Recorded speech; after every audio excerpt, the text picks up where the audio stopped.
My name is Rick Rule. I run the U.S. business for Sprott Inc., a Canadian domiciled and listed company that manages investments in the natural resources and precious metals business worldwide. Does the U.S. dollar's relative strength impact your short-term view of precious metals? The U.S. dollar's relative strength, I think, is the most important determinant of precious metals prices. There are many factors, of course, that go into precious metals pricing. But in my experience over the last 40 years, the single most important determinant in precious metals pricing has been global faith in the ongoing purchasing power of the US dollar. At points in time where global investors' perception of the purchasing power of the US dollar was weak, precious metals prices were strong. If we look back as an example to the decade of the 70s, when the United States was trying to affect the war in Vietnam, the war on poverty, all of those other wars, and it looked like we were going to lose, when worldwide faith in the strength of the US dollar was weak, the gold price and the silver price too rose. And I still see that being the single most important determinant in precious metals pricing. What is your long-term view on precious metals given negative interest rates globally? Certainly, negative real interest rates are important in many regards.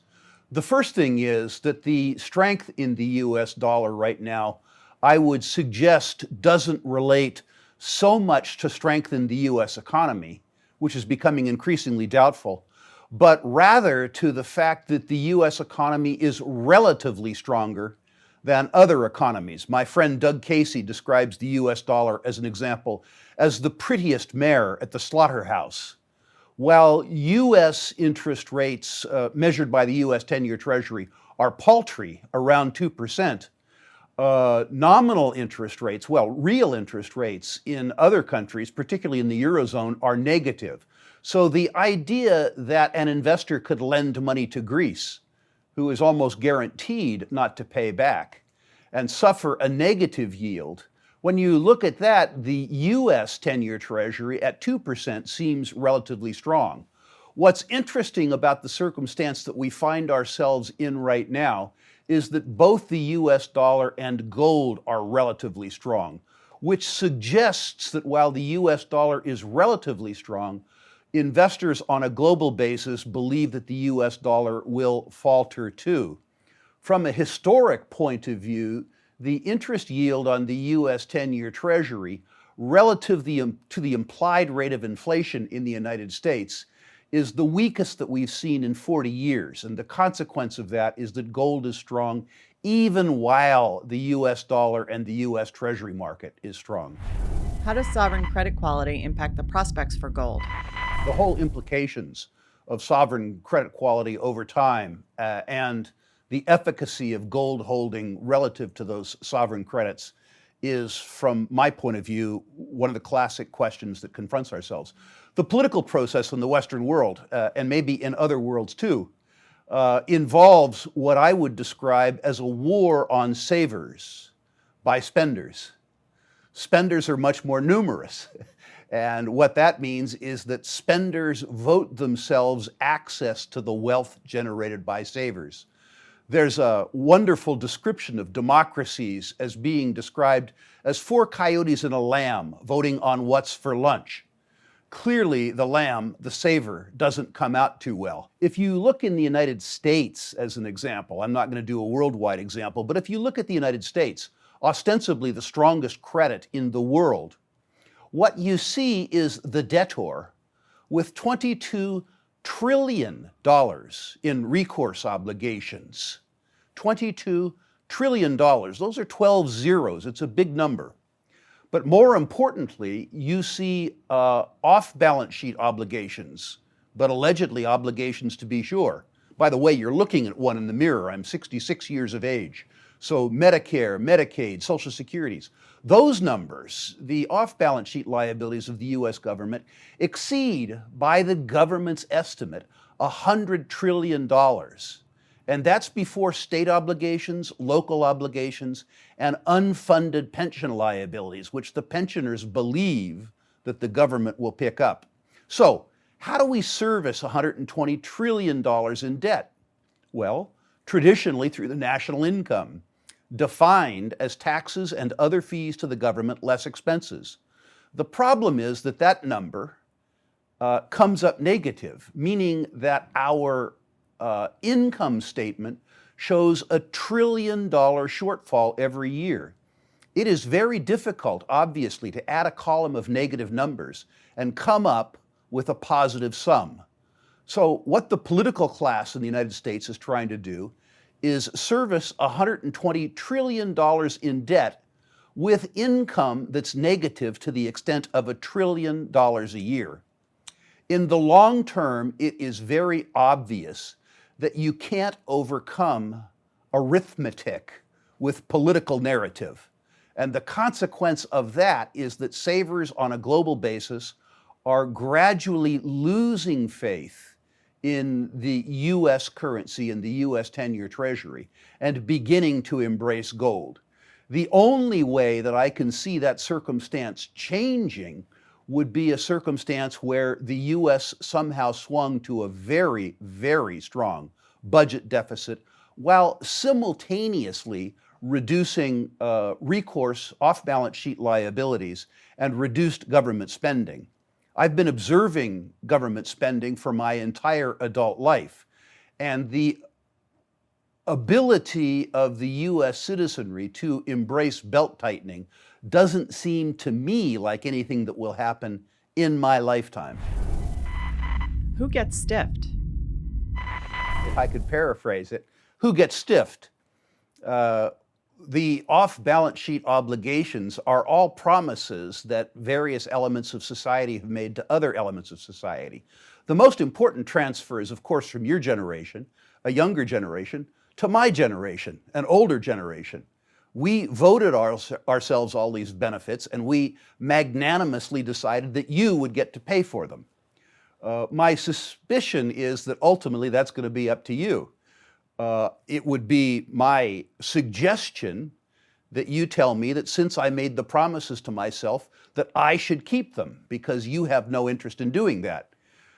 It would be an extraordinarily interesting circumstance if the voters of the United States decided that earlier generations had made promises to themselves that the younger generation could not keep. Interesting, maybe like a horror movie for many people of my age that failed to save early on. But when you think about it, with $120 trillion in on-balance sheet and off-balance sheet obligations and a negative national income, we have to call the question at some point in time. It's interesting to me, actually, that as odd as that equation is in the United States, the equation in the United States is less severe than it is in places like Japan, China, and the European community. One of the things I think you see is that the faith in the United States dollar is strong only relative to competing currencies. And I think really in the near term, and by the near term, when you're my age, you think in 3 to 5 year terms is the near term, the question becomes confidence. We are able to avoid being concerned about arithmetic in the very near term because the system still has liquidity in it. Many people in your generation, probably many people in my generation, confuse the concept of liquidity, that is cash in the system, with solvency, which is the durability of the system to maintain and service its obligations over time. The truth is there's lots of liquidity in the system. There's lots of cash sloshing around. That's what quantitative easing is about. If you and I were to engage in quantitative easing, the government would call it counterfeiting.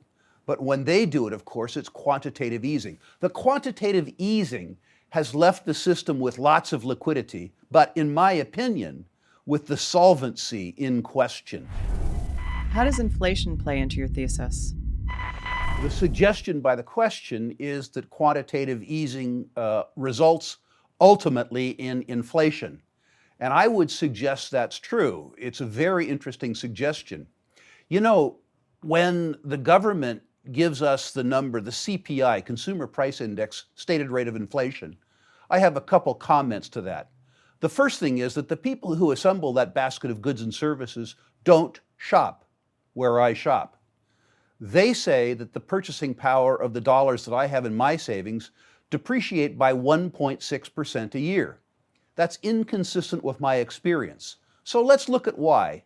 In the first instance, when it's inconvenient for them, in other words, when there's too much volatility in pricing, they don't include food or fuel. A viewer looking at me will see that food is important to me. I consume it. It's part of my budget, and I drive and fly. So an inflation number that doesn't include food and fuel is, by my reckoning at least, a floating abstraction. The second thing is that the CPI calculation is about 20 years old. And while it includes many goods, it doesn't include many services. And our economy is becoming more service-centric. And the prices of services are rising faster than the price of goods. My final criticism of the index, however, is the most profound. The CPI index does not include taxation. Now, believe me, if I didn't have to pay tax, I'd complain a lot less about the index. But my own experience is that the purchasing power relative to my lifestyle of my savings is depreciating by about 4 or 4.5% a year.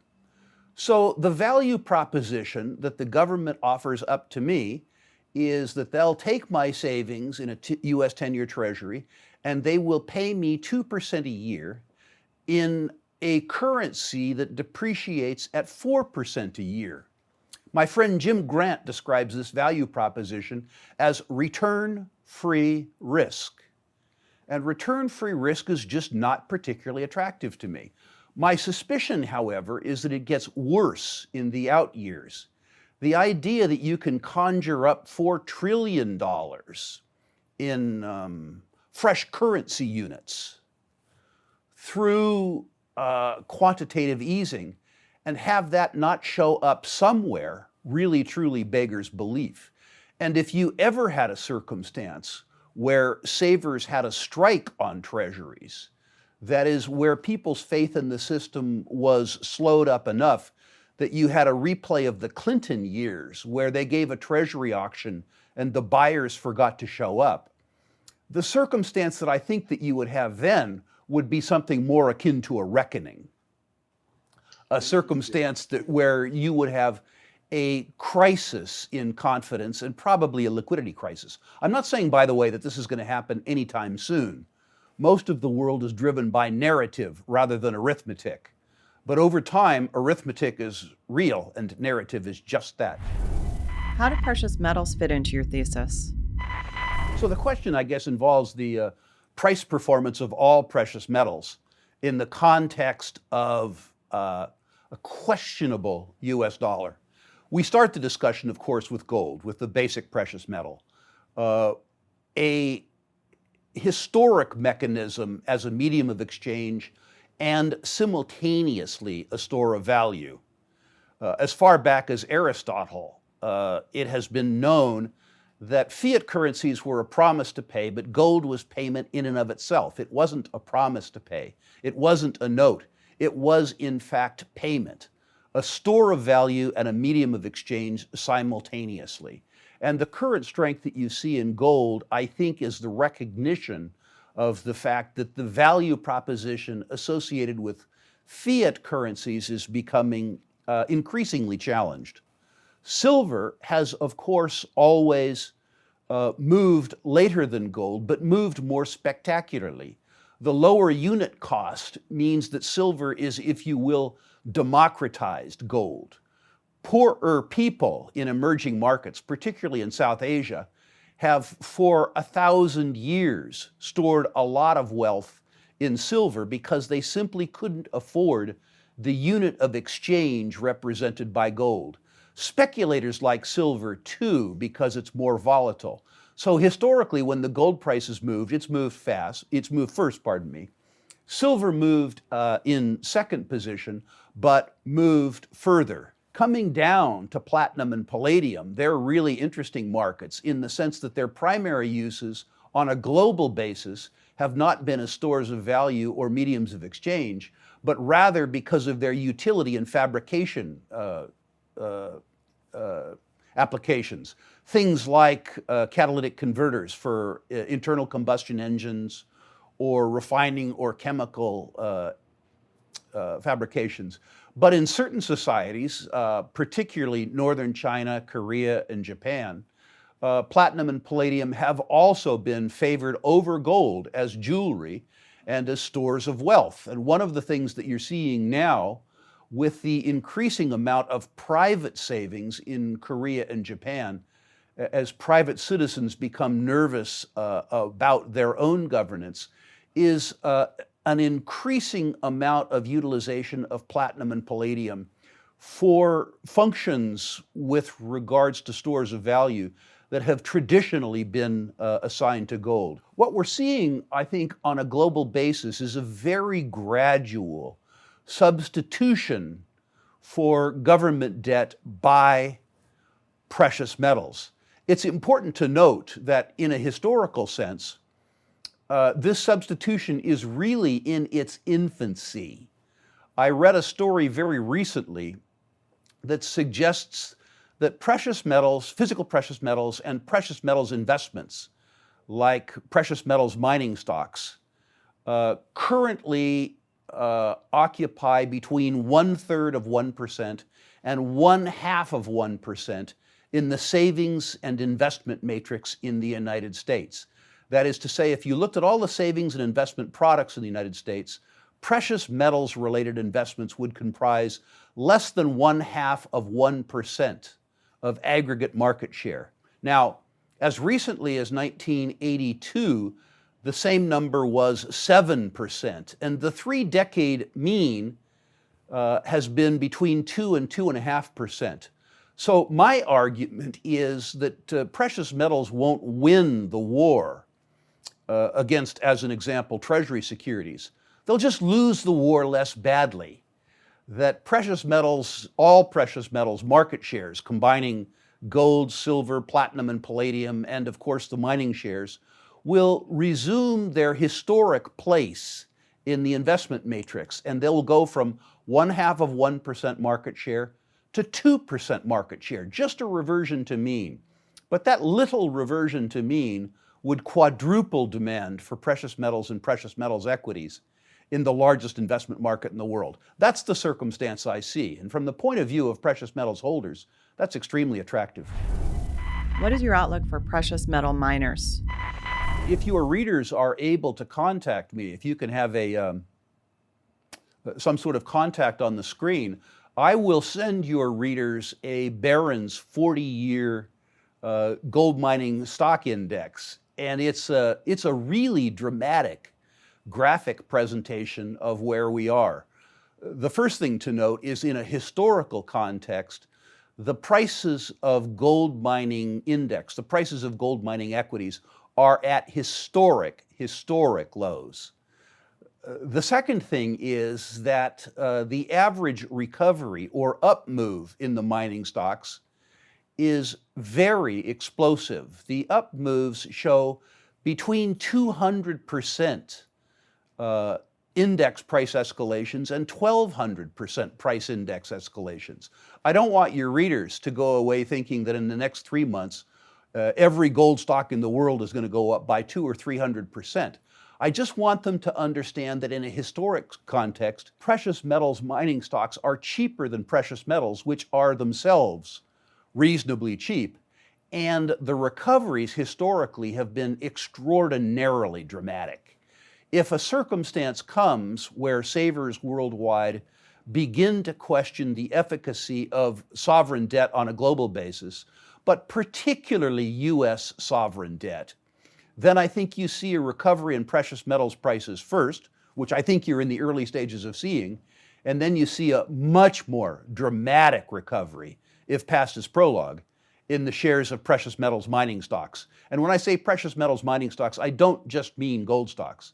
I mean gold stocks, silver stocks, and platinum and palladium stocks. What is the most exciting thing about the relationship between crypto and precious metals? Well, that's a wonderful question. The truth is that the blockchain and the distributed ledger are precisely what you describe. Democratization and, in fact, a privatization of the medium of exchange. Hitherto, for most of human history, mediums of exchange were either stores of value, things like precious metals, or promises made by society, things like fiat currencies. With the distributed ledger technology, with the blockchain, with cryptocurrencies, other private arrangements can be made for mediums of exchange. Bitcoin, as an example, the best known and probably the most popular of the cryptocurrencies, isn't tethered to anything of value. The value comes from the network, from the community, and from the contractually implied scarcity. We can't continue to print Bitcoins forever. Their ultimate population is fixed in the white paper, so you can't necessarily be inflated away. You can only acquire new Bitcoin by providing a service to the Bitcoin community. I am an international businessman. I use numerous mediums of exchange. If you looked in my wallet today, you would see pound sterling, US dollars, and Canadian dollars. From my personal point of view, the idea that there are many currencies, many mediums of exchange, competing to offer me utility is a wonderful thing. If the promise offered up by US society in the form of the US dollar becomes less competitive, and I have the ability to look at gold as a medium of exchange, the Canadian dollar as a medium of exchange, the yen as a medium of exchange, Ethereum or Bitcoin as a medium of exchange, I, as a consumer, am benefited. So I'm really delighted to see the democratization, the privatization of these promises that society makes to itself in terms of mediums of exchange. A cryptocurrency may evolve that's uniquely suited to your lifestyle, your trade, your commerce, and a different one may evolve that's suited to me. And the idea that the market suits you while simultaneously suiting me is, I think, an absolutely wonderful thing. Now, from my own particular viewpoint, given my own historical observation that gold holds its value through thick and thin, one of the really interesting transitions that I've seen in my lifetime is the very fact that the blockchain and the distributed ledger can be used to securitize gold. By using distributed ledger receipts for gold stored, in our case, in the Royal Canadian Mint, rather than having to own physical gold, I can have a delivery receipt, a deposit receipt that's evidenced as good delivery by the Royal Canadian Mint, but I don't have to store the gold myself. In fact, I can download a gold-linked credit to my credit card right now. I can buy a cup of coffee at Starbucks. I can borrow against my gold. If I buy physical gold or sell physical gold, I pay a commission to a dealer that's as much as 3.5%. And then I have to pay to store it, and then I have to pay to insure it. The distributed ledger and the blockchain gets rid of all of that. It takes all the friction out of a gold or silver transaction and really, for the first time in history, makes gold and silver efficient mediums of exchange, cheap mediums of exchange, rather than stores of value. So for me personally, given my attraction to precious metals, the most exciting part of the blockchain and the distributed ledger as it relates to mediums of exchange is its ability to make exchanges and ownership and trading of precious metals much more efficient, much easier, and much cheaper. Listen, at age 66, I would describe myself not so much as a Luddite, as an inefficient adopter of technology. The fact that I can do this myself on my phone at age 66, I describe myself as having a sort of a rotary intellect in a digital world. If I can make this work on my phone, imagine how simple it's going to be for people with your education of your age. Is the reduction of anonymity in the crypto space concerning? The question, as I understand it, has to do with anonymity in the utilization of currencies. One of the initial benefits, the initial utilities of cryptocurrency was in fact their anonymity, the idea that there was social trust built in as a consequence of technological verification.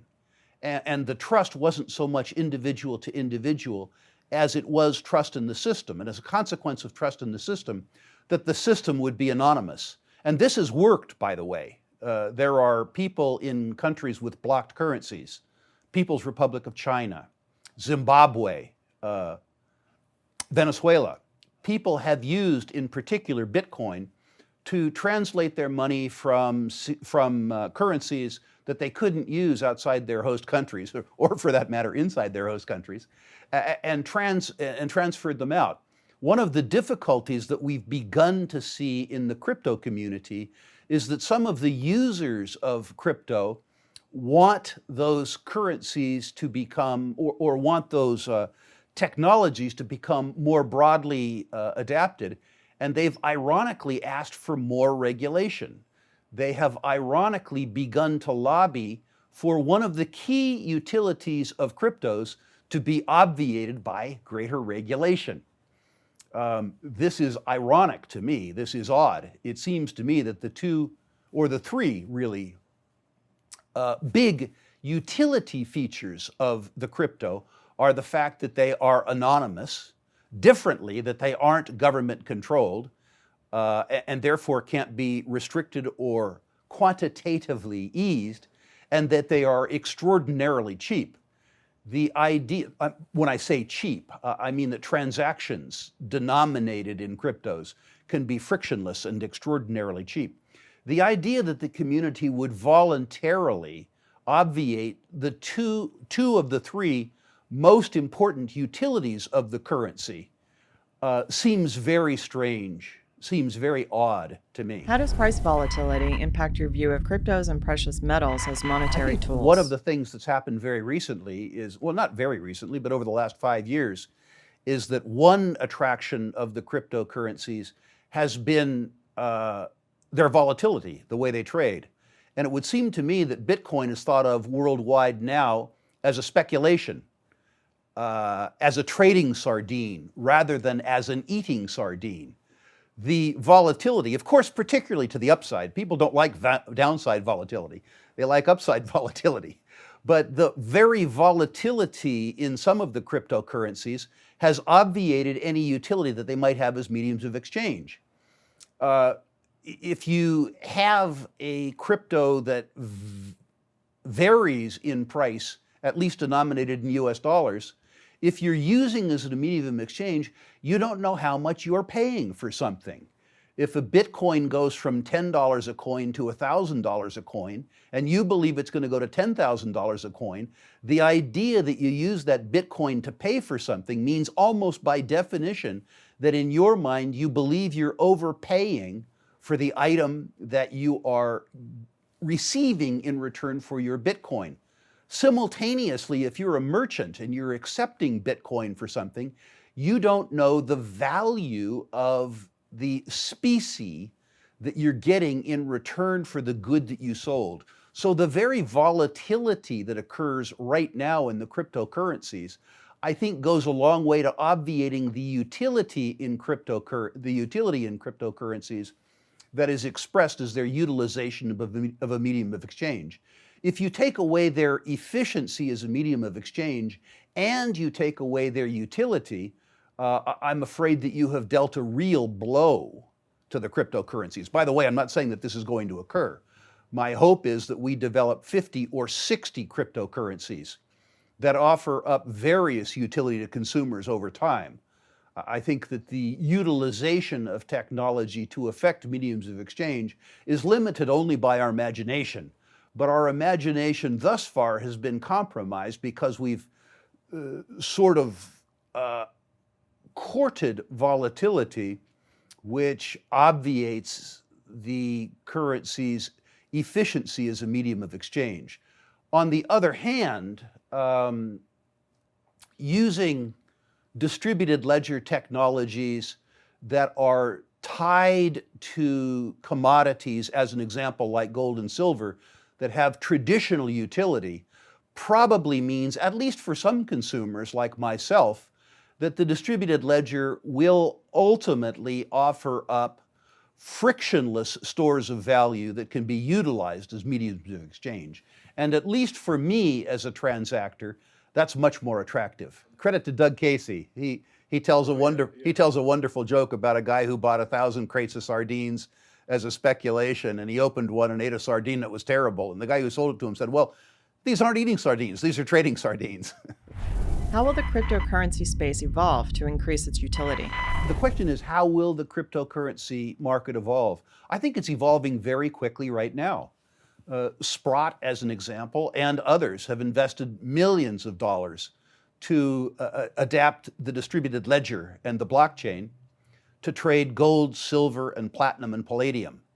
I think the future of cryptocurrencies could only be limited by two things. It could be limited by legislatures, by groups of people who didn't want other people to be free, or it could be limited by lack of imagination. And we live in an age right now where technology is freeing imagination to generate utility for people like you and I at a rate that we've never seen before in human history. The advantages of technology are cumulative and compounding, and technology will involve people being able to generate value for each other and communicate with each other completely unconstrained by legislatures, which has never happened before in human history. When people listen to some of what I have to say about liquidity versus solvency, people assume that I'm a pessimist. I'm an unbridled optimist. I see this circumstance where people around the world are talking to each other more, interacting with each other more. And I see technology broadly, but Bitcoin and blockchain in particular, as enabling free exchange between free people, unconstrained by groups of gangsters that call themselves legislatures. I think this is a wonderful circumstance. What we're doing at Sprott with regards to gold is just one thing that goes to our imagination. You might have a different form of imagination. It might be access to communication that forms the utility that becomes the key to your medium of exchange. But the idea that groups of people around the world, in science fiction, they're called files, groups of people around the world who are attracted to each other voluntarily as opposed to politically as an accident of where they were born, what race they are, what religion they are.